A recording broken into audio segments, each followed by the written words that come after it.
वालेकुम मैं जनाब अली। मुख्तार बोल रहा लक्ष्मी चौक से प्रोग्राम सुन रहे थे अचानक ही मैं नंबर मिलाया जी बिस्मिल्लाह जनाब मुख्तार साहब। की टॉपिक तक है जनाब।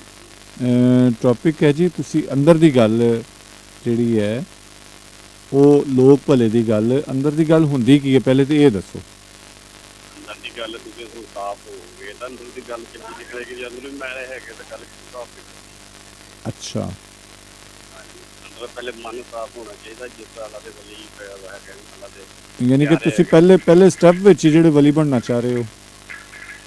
ये ਤੁਸੀਂ नहीं ਕਿਸ मैं वली थोड़ी मतलब बहुत ਨਹੀਂ बड़ा ਨਹੀਂ गुनहगार बंदा अल्लाह ਓਹੋ माफ करे। ਅਸੀਂ हर ਬੰਦੇ ਦੀ ਇਹਦਾ ਮਤਲਬ ਹੈ ਕਿ ਸਾਰੇ ਬੰਦਿਆਂ ਦੀ ਮੇਰੀ ਮੁਰਾਦ ਹੈ ਮੈਂ ਇਹ ਨਹੀਂ ਕਹਿ ਰਿਹਾ हाँ जी ਕਿ ਤੁਸੀਂ बहरहाल अच्छाई अंदरों बंदा साफ होगा खुद बहुत अच्छाई निकल आनी है। चलो अगर बहुत किसी का मेहरबानी। भला करना ना तो मतलब कि मैं सोचना नहीं मैं भला करना है। अगर मैं साफ होगा तो मेरी खुद दिल करके यार सब दिन मैं भला कर दूं। जी बहुत मेरा फिर मेहरबानी वास्ते मुख्तार जो है साहब जी बहुत मेहरबानी थैंक यू जी अल्लाह हाफिज़ अल्लाह हाफ़िज़। अल्लाह हाफिज़।